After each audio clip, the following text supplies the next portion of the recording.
के जरिए ही पढ़ाई लिखाई सीख जाएगा। कभी कभी मान लीजिए बच्चा स्कूल नहीं आ पाता है, किसी कारणवश नागा हो जाता है और उसका कोर्स छूट जाता है।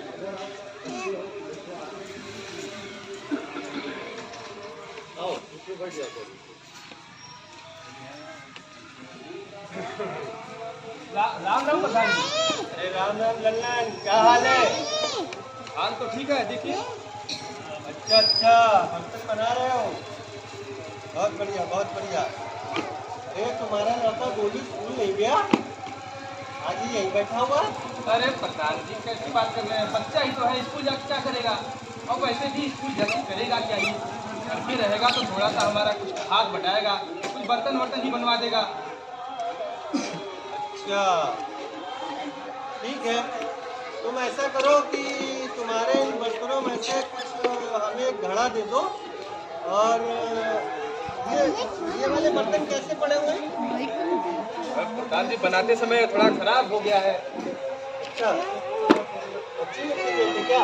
हाँ, दरअसल मिट्टी जो थी वो कच्चा हो गया था और कच्चे मिट्टी की वजह से टेढ़े मेढ़े बर्तन हो गए थे। और जब टेढ़े मेढ़े बर्तन हो गए तो हमने ऐसे ही इसको पका दिया और पकाने के बाद देखिए खराब हो गया।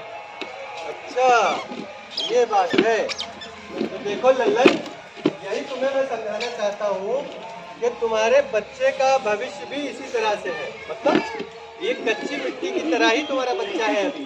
अगर तुम इसे अभी से पढ़ने स्कूल नहीं भेजोगे तो इसकी जो शुरुआती शिक्षा है वो रुक जाएगी, वो उसमें पूरी तरह से निपुण नहीं हो पाएगा। और जब बच्चा सही से पढ़ नहीं पाएगा, कुछ कर नहीं पाएगा, तो तुम कहोगे कि इसमें अध्यापक की गलती है? लेकिन ये निपुण क्या है, समझ नहीं पा रहे। निपुण नहीं जानते हो?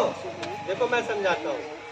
क्या है कि हमारे प्रदेश सरकार के द्वारा निपुण भारत मिशन चलाया जा रहा है और निपुण भारत मिशन में जो भी 3 साल के बच्चे हैं वो जैसे ही बाल वाटिका में प्रवेश करते हैं, वहाँ पर बाल वाटिका में प्रवेश करने पर ही बच्चे को खेल कूद के साथ साथ अक्षरों को देखकर समझना, शब्दों को पहचानना, ये बच्चा धीरे धीरे सीखने लगता है। और फिर प्री प्राइमरी में पहुँचते पहुँचते, मतलब तीसरी चौथी में पहुँचते पहुँचते बच्चा जो है जोड़ घटाने के सवाल तक लगा लेता है, अच्छे से हिंदी के शब्दों को मिला के पढ़ना सीख जाता है। समझ रहे हो? तो इसलिए बच्चे को बराबर स्कूल भेजना जरूरी है। अगर तुम बराबर स्कूल नहीं भेजोगे और उसमें फिर अध्यापकों की गलती निकालोगे और फिर अपनी कमियों को छुपाओगे तो इस चक्कर में तुम्हारे बच्चे का भविष्य खतरे में चला जाएगा, अंधकार की ओर बढ़ जाएगा। फिर तुम मत कहना कि तुम्हारा बच्चा कुछ नहीं कर पाया। क्या तुम ये चाहते हो कि तुम्हारा बच्चा भी तुम्हारी तरह ये मिट्टी के बर्तन ही बनाता रहे? अरे नहीं प्रधान जी, आपने जिस तरह से बताया निपुण भारत के बारे में, उसी तरीके से मैं अपने बच्चे को अच्छे से पढ़ाऊंगा, सिखाऊंगा, ताकि वो आगे चल के कुछ काम कर सके, कुछ काम कर सके। हाँ, मुझे अच्छे तरह से समझ में आ गया। प्रधान जी अब ऐसी गलती कभी नहीं करेंगे, बच्चे को स्कूल अब भेजेंगे ही भेजेंगे। ये काम बिल्कुल नियत से करना है कि तुम्हें बच्चे को कभी नागा नहीं करवाना है अपने फायदे के लिए। हाँ, है ना? तो अपने काम में बच्चे को मत उलझाओ, नियम से डेली स्कूल भेजो ताकि बच्चा अच्छा पढ़ सके और वो अपनी कक्षा में बढ़िया पढ़ के निपुण हो सके। तभी तो हमारा, जब भारत का हर बच्चा पढ़ेगा लिखेगा अच्छे ढंग से, तभी हमारा ये मिशन जो है निपुण भारत मिशन कंप्लीट हो पाएगा। समझ गए? समझ गए प्रधान जी। अभी आज ही जाके इसको दाखिला कराते हैं स्कूल में। हाँ, आज ही जाके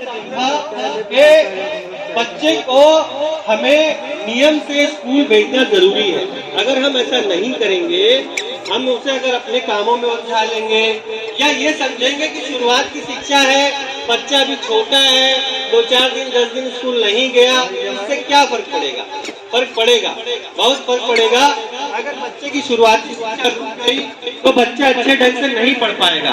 जिस समय पर बच्चा गणित के अंकों को पहचान कर उन्हें जोड़ना घटाना सीखता है, जिस समय पर बच्चा हिंदी के शब्दों को जोड़कर उसमें मात्रा कैसे लगाकर उसे कैसे पढ़ना है ये बातें सीख रहा होता है, उसी टाइम पर अगर आप उसका नागा करवा देंगे तो वो अपनी जो प्रारंभिक शिक्षा है वहीं पर उसकी वो टूट जाएगी और फिर हम आगे दोष या तो अध्यापक पे निकालेंगे या तो फिर अपनी किस्मत को कहेंगे। तो इसलिए ऐसा न करें, अपने बच्चों को नियम से स्कूल भेजें ताकि वो अपनी शिक्षा को सही से समझ पाए और उस पर निपुण हो पाए, तभी हमारा ये जो मिशन है निपुण भारत मिशन कंप्लीट हो पाएगा।